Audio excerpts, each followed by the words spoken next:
Nasema mtazamaji kokote uliko, hujambo na karibu tena sana kwenye makala ya The Same Room, hapa kwa mahali ambapo we incubate hope as we starve our fears and our insecurities. Mwanzo kabisa ningependa mtuwie radhi kwa sababu tumekuwa na tashwishi kidogo tu, lakini tumeweza kurekebisha. Ila kando na hiyo, ningependa kukaribisha tena sana hapa mahali ambapo we incubate hope as we starve our fears and our insecurities. Na hilo lina maana ya kwamba tuko hapa ili tuweze kuinua na kujengana kwa mapana na marefu, kwa sababu ukweli ni kwamba tunaishi katika jamii ambayo kuna mambo mengi sana ambayo yanatendeka, ila baadhi ya mambo haya hayajaweza kuangaziwa kwa kina, kwa undani, jinsi ambavyo yanafanya. Ndio maana tuko hapa kila siku ya Jumatatu, mida ikiwa ni ile ya saa 2:30 hadi saa 3 majira, ikiwa ni yale ya Afrika ya Mashariki, ili tuweze kuangazia mambo ambayo yanatendeka katika jamii yetu, ndani ya familia zetu. Kwa nini familia? La kwanza tunasema ya kwamba familia ni kigezo kikuu tena sana katika jamii. La pili tunasema ya kwamba a nation without stable families cannot be a nation. Na la tatu ambalo ni la msingi tena zaidi, tunasema ya kwamba kila mtu alipata nafasi ya kuzaliwa katika familia, ila si kila mtu alipata baraka ya kuzaliwa katika familia ambayo inampa yeye mazingira ya kujikuza na kujiendeleza yeye binafsi. Kwa hivyo wakati ambapo unapata mahali ambapo uko kuna uhuru wa wewe kujikuza na kujiendeleza, mshukuru Mwenyezi Mungu. Kando na hilo, ningependa kwa tena kufahamisha kwamba iwapo una maswali yoyote, una maoni yoyote, hayo tutaweza kuyatuma vipi? Kutumia nambari ya ujumbe mfupi marafu ukipenda, ambao ni 0705821082, Na kabla tujaendelea mtazamaji, ningependa kufahamisha kwamba kwa ushirikiano na makala ya The Same Room, Rescue 24/7, Rescue 247 ukipenda, inakupa nafasi ya access their free counseling sessions from professional psychologists. Si watu ambao wana their way if they can do it or not. Hamna.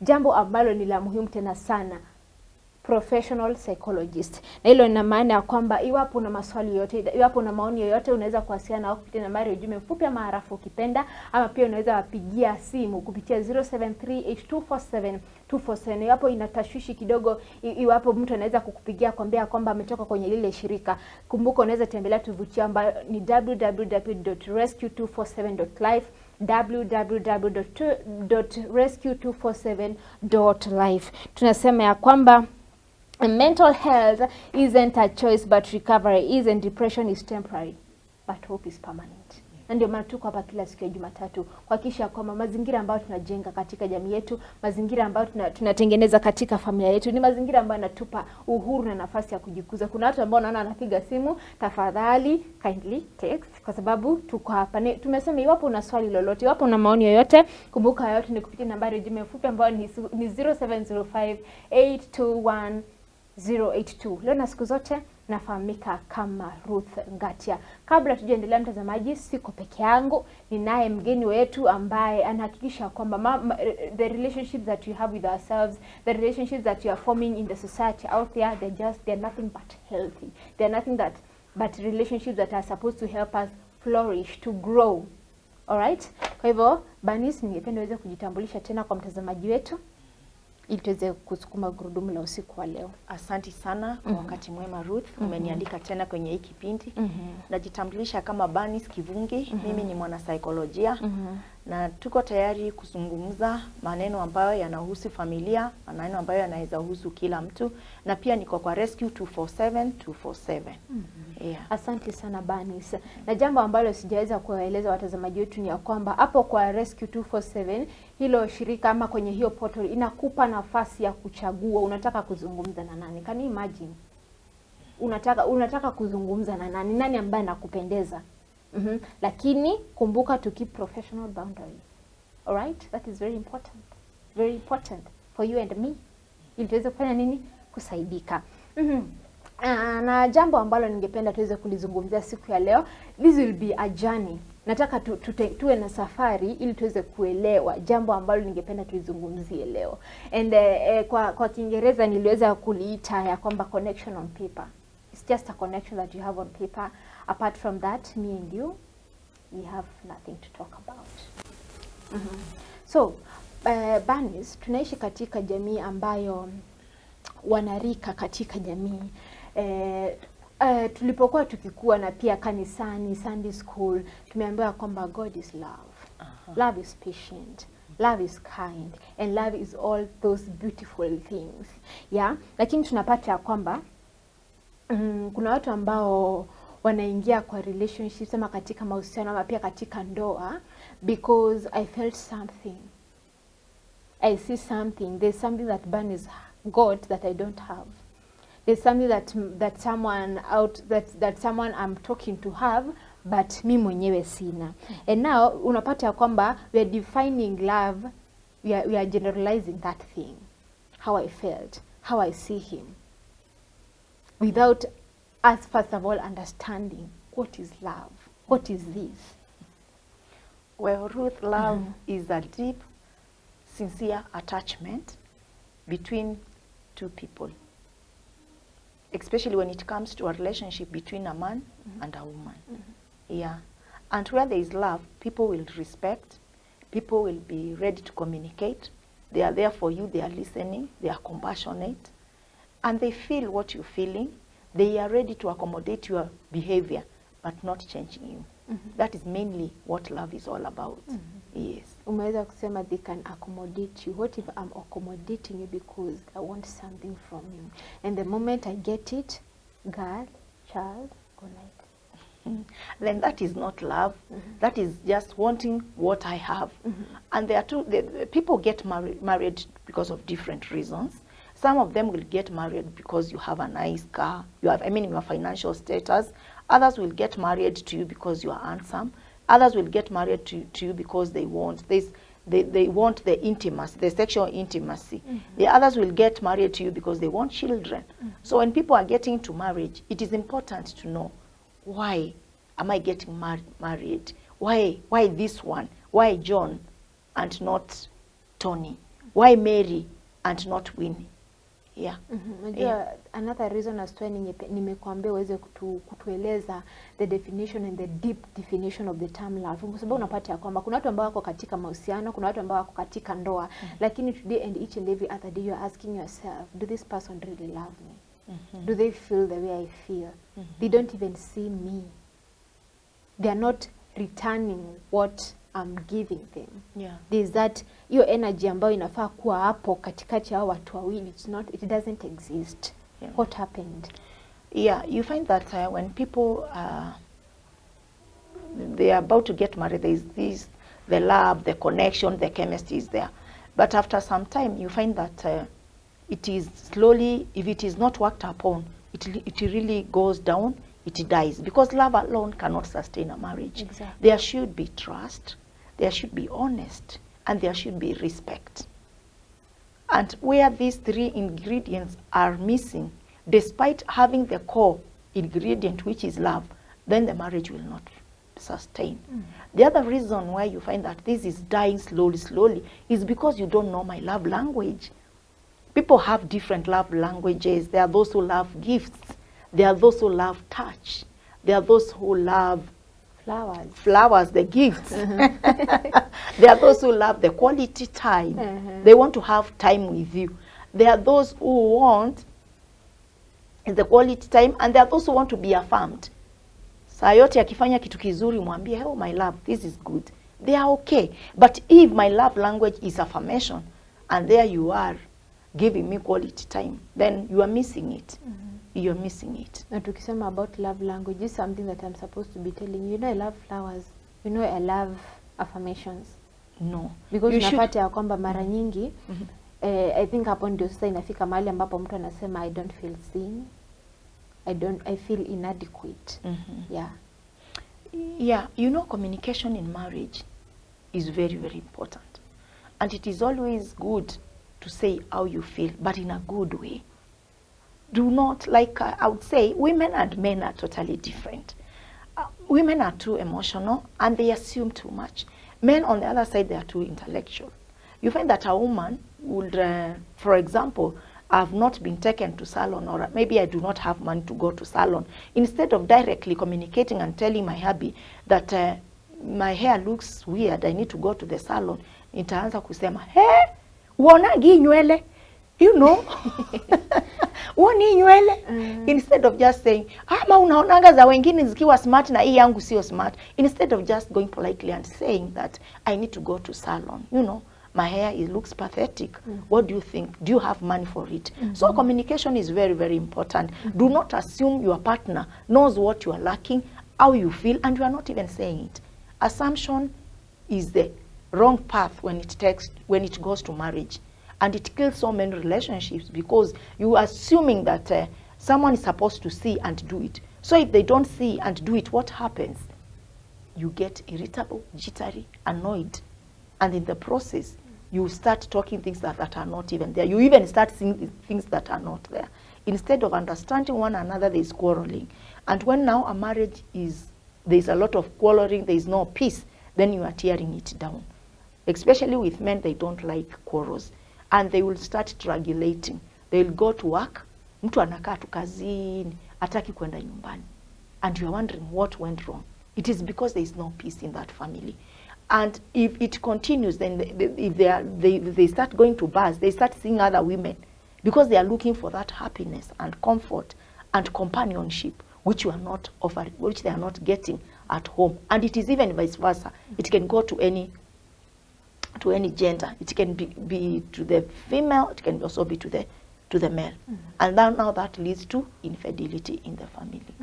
Yeah. And then talking about the ingredients that fuels a marriage to keep going, or even a relationship.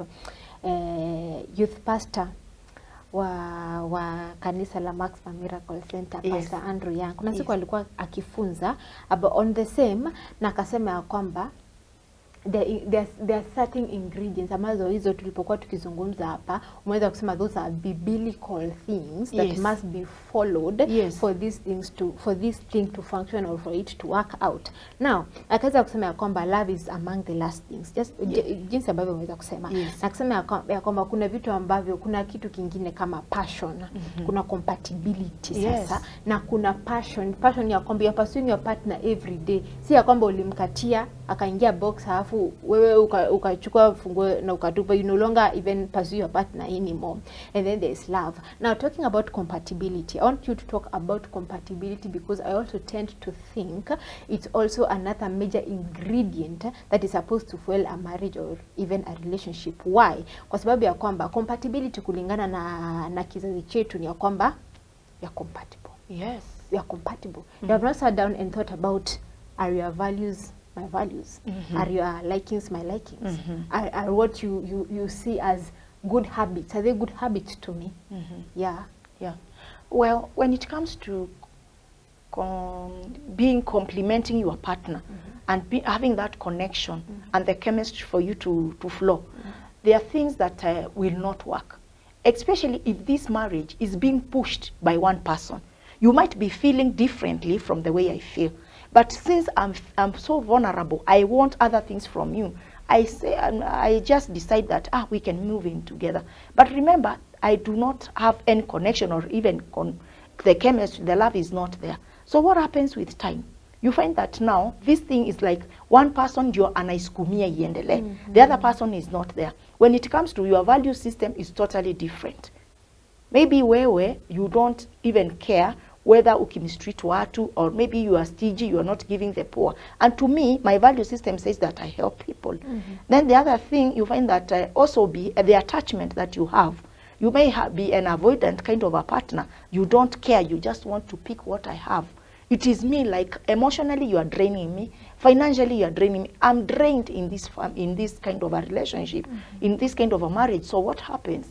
You find that now we cannot cope. Our personalities are different. The attachment is different.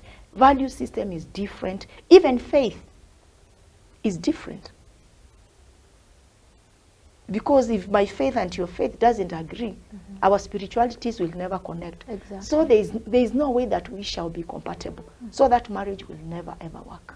Yeah. And then you should just have at least one thing that we agree in. Just one thing. What are we agreeing in? If there is nothing to agree, then you have nothing to have. Yeah. And then umeweza kuzungumza, tukisalia pale ukaweza kuzungumza swala zima la respect, honesty, and trust. Now in a marriage setup, in a situation whereby these three factors have been vacated, it means number one, I'm not even willing to pursue my partner. I don't even have the passion of my partner. Yeah. So in such a situation whereby the respect, the honesty, and the trust have been vacated, what is someone supposed to do?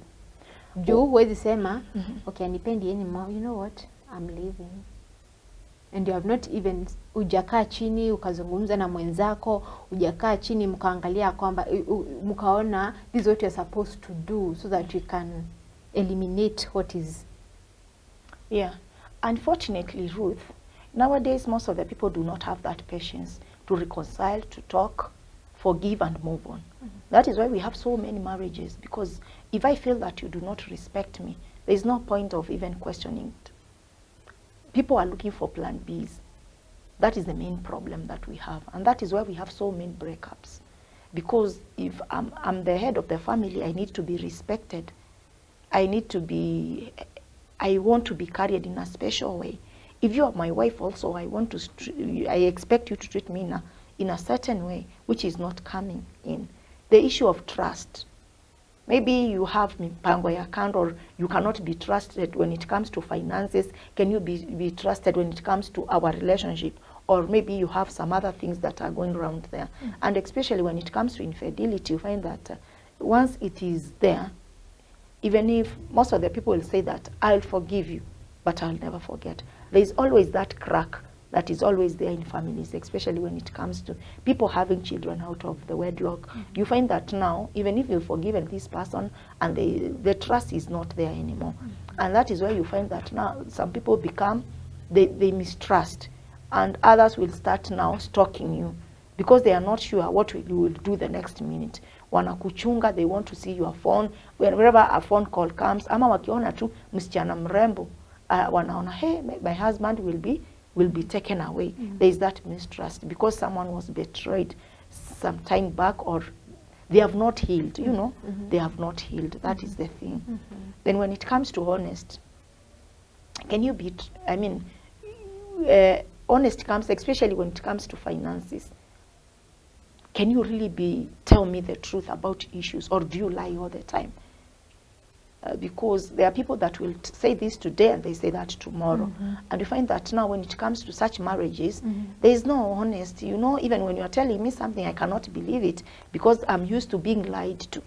So these are some of the things that we should be working on. You can work with a therapist, or you can even sit your partner down and try to write the areas that you feel that you are failing completely. Then you work on it, both of you, because no one is perfect. It is upon the spouses to work upon their issues first. Then if you feel that you cannot, then take them to a therapist, and they will be fair, because each one of you needs to be helped. Maybe you are very honest, but on the other side, you are not respectful. Yeah. So and that talking still, tukisalia pale. Kuna issue, you know, we are living in a society whereby, and a generation whereby, and I'm saying this because I tend to think and I believe that we are craving for so much, for so much guidance, so much so that unapata, when it comes to the whole issue of respect, the whole issue of trust, we are using a very famous statement, ya kwamba, respect and trust are not given, you earn it. Even for tunaishi banis. Yeah.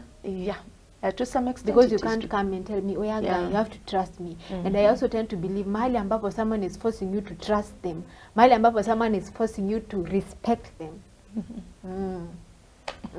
Yeah, you can say that, but you don't have to be rude to someone or disrespectful for someone to hear you. To hear you. There is a way that you can even communicate with a lot Respect of humility, and kindness, and calmness, and this person will see, actually, I'm wrong.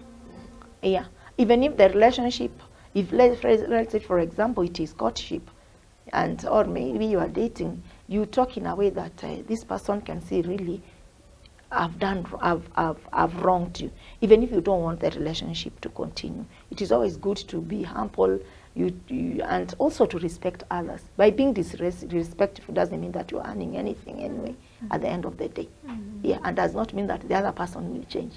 It makes it even worse. Mtazamaji, we are talking about a very, it's also a factor, it's an ingredient, but we are talking about it kwa sababu kizazi chetu, that is what we are using to get into relationships, to get into marriage, the term love. What is love? And no maana siku ya leo bani sako hapa kutusaidia kuelewa, when you talk about love, is it the only thing that can sustain a marriage? Is it the only thing that can sustain a relationship? Kwa nini? Unapata ya kwamba ndoa za siku hizi ama ndoa za sasa hivi ukipenda, yani ndoa ambazo zinakaa mwaka, miezi, kidogo watu wanapeana talaka. Kwa nini? Kwa sababu kuna mambo ambayo ni ya msingi tena sana, ambayo yalifaa kuangaziwa, ni mambo ya msingi tena sana ambayo yalifaa kuzungumziwa, ila hayakuweza kuzungumziwa. Kwa nini? Because you are caught up in a moment that you thought, I feel this about this person. This is how this person treats me. This is how this person got something that I don't have. Yet kuna swala zima la respect, honesty, trust, and then we have the whole issue of passion. We have the whole issue of love ambalo tumesema ya kwamba that will come as kama jambo ambalo lina mwisho, hata kama linafaa kuzingatiwa. Na kuna swala zima la compatibility, kuna swala zima la compassion. Usiingie pale na the whole issue I felt, and then kisha baadaye unakuja kujiuliza, how did I even get here? How did I find myself in such a situation? And maana tunasema ya kwamba wapo na maswali yoyote, wapo na maoni yoyote, hayo ni kupitia nambari ya ujumbe mfupi ama rafu kipenda ambayo ni 0705821082, 0705821082. Mambo vipi? Matumaini yangu ya kwamba umeweza kuanza Jumatatu yako kwa kasi ambayo inafaa. Na tukiendelea kuangazia swala hili la the connection that is on paper. That is what we signed, that is what we felt, that is what we wrote in our hearts. That is what we did. Banis, I want us to talk about tunapata kwamba when you are from wakati ambapo watu wameweza kuachana, there's this whole issue of maybe even I'm not even in a relationship with you, or even sijaachana na mtu yoyote, lakini there's how you make me feel. Unapata ya kwamba at some point I might end up being heartbroken because what I feel, I'm thinking that is the same thing that you're feeling. What I saw in you, I'm also thinking, we are here talking with this person, I'm here talking with this lady, I'm here talking with this guy because that is how they felt. Ilhali, to them that was just like, oh, she's just my good friend. She's just my good friend. Now, I want you to help us understand the importance of the two partners being emotionally ready to grow this thing. Because huwezi kuwa Nairobi, niko Mombasa, ama niko huko Turkana, and we are supposed to be moving together. Haiwezi. Yeah, you are right, Ruth. And with the young generation, you know, times have changed. Exactly. Yeah, because during our time, dating was something that was special. And if you are dating someone, it was known it's that person. But nowadays, dating has changed. You find today you're going for coffee, or you're dating John, you are dating James, you are dating different people. And they say that ni urafiki tu, it's like they are making a selection through that kind of a dating. But you find that you can date someone for years, and this person has never said anything. Kama ni mwanaume, now according to the African culture, kama ni mwanaume ako supposed kusema, I want you, will you marry me? Ama hii relationship, ningetaka uwe mama ya watoto wangu. I want you to be my wife.